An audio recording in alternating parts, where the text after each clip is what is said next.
लाडकी बहीण योजनेचा अर्ज स्वीकारला आहे, पण पैसे कधी येणार असे प्रश्न लाडक्या बहिणींच्या मनामध्ये आहेत। तसेच लाडकी बहीण योजनेचा अर्ज आता आपण भरू शकतो का, या योजनेसाठी जॉइंट अकाउंट चालेल का, असे सुद्धा प्रश्न बहिणींच्या मनामध्ये आले आहेत। सप्टेंबर महिन्यात अर्ज भरल्यानंतर नक्की किती पैसे येणार आहेत असे सुद्धा प्रश्न बहिणींनी विचारले आहेत। अर्ज स्वीकारला गेला तरीही पैसे आलेले नाहीत असे सुद्धा प्रश्न तुमच्या मनामध्ये आहेत।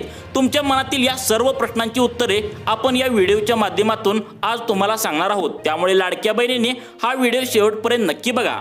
महिलांना दर महिन्याला 1,500 रुपये मिळावेत याकरता महाराष्ट्र सरकारने मुख्यमंत्री माझी लाडकी बहीण योजना आणली आहे। या योजनेसाठी राज्यभरातील कोट्यावधी महिलांनी अर्ज केले आहेत, तर आतापर्यंत जवळपास 1.5 लाखाहून अधिक महिलांना या योजनेतील सन्मान निधी मिळाला आहे। परंतु अर्ज भरूनही काही महिलांच्या खात्यात पैसे जमा झालेले नाहीत। त्यांच्या खात्यात पैसे कधी जमा होणार यासह तुमच्या मनातील सर्व प्रश्नांची उत्तर आज आपण या व्हिडिओच्या माध्यमातून जाणून घेऊया। लाडक्या बहिणींच्या मनातील पहिला प्रश्न असा आहे, लाडकी बहीण योजनेचा अर्ज आता आपण भरू शकतो का?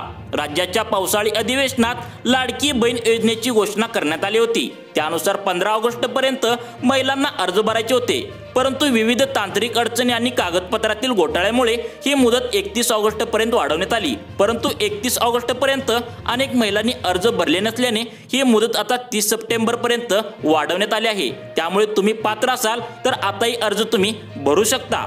दुसरा प्रश्न असा आहे, या योजनेसाठी जॉइंट अकाउंट चालेल का? मुख्यमंत्री माझी लाडकी बहीण योजनेचा लाभ महिलांना मिळावा, त्यांच्या सन्मान निधीचा वापर फक्त महिलांनी स्वतःच करता यावा, या योजनेसाठी वैयक्तिक स्वतंत्र खात्याचा नियम करण्यात आला आहे। त्यामुळे या योजनेसाठी जॉइंट अकाउंटधारक महिला पात्र ठरणार नाहीत। त्यामुळे तुमचं स्वतंत्र खातं नसेल तर तुम्ही नजीकच्या कोणत्याही बँकेत जाऊन नवं खातं उघडू शकता। तिसरा प्रश्न लाडक्या बहिणींच्या मनातून असा आहे की सप्टेंबर महिन्यात अर्ज भरल्यानंतर नक्की किती रुपये तुम्हाला मिळणार आहेत? ऑगस्ट महिन्यात अर्ज भरलेल्या पात्र महिलांना जुलै ऑगस्ट अशा 2 महिन्याचे पैसे मिळणार आहेत। त्यामुळे सप्टेंबर महिन्यात अर्ज करणाऱ्या पात्र महिलांना 3 महिन्याचे पैसे मिळणार की 1 महिन्याचेच मिळणार असा प्रश्न सातत्याने उपस्थितीत केला जातोय। मात्र याबाबत सरकारने कोणतीही अधिकृत घोषणा केली नसल्याचं आदित्य तटकरे यांच्या कार्यालयातून सांगण्यात आलं आहे। त्यामुळे सोशल मीडियावर फिरणाऱ्या कोणत्याही वृत्तावर महिलांनी विश्वास न ठेवण्याचं आवाहन करण्यात आलं आहे। चौथा प्रश्न लाडक्या बहिणींच्या मनातील असा आहे, अर्ज स्वीकारायला गेला तरी पैसे का आलेले नाहीत? म्हणजे अर्ज स्वीकारला गेला आहे तरी महिलांच्या खात्यामध्ये पैसे का आले नाहीत असे लाडकी बहीण म्हणतात।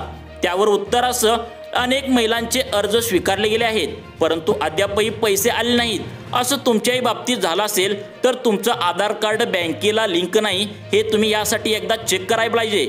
जर लिंक नसेल तर बँकेत जाऊन तात्काळ लिंक करून या। या प्रक्रियेला फार दिवस लागत नाहीत। त्यामुळे आधार कार्ड बँकेला लिंक झाल्यास तुमच्या खात्यात आपोआप पैसे येतील। जर लिंक असूनही पैसे जमा झाले नसतील तर तुम्ही थोडा वेळ प्रतीक्षा करू शकता, असं आदित्य तटकरे यांच्या कार्यालयातून कळवण्यात आलं आहे। मित्रांनो, तुम्हाला अशाच प्रकारच्या योजनाबद्दल माहिती पाहण्यासाठी लाईफ चेंज मोटिवेशन या आमच्या न्यूज चॅनलला नक्की सबस्क्राईब करा।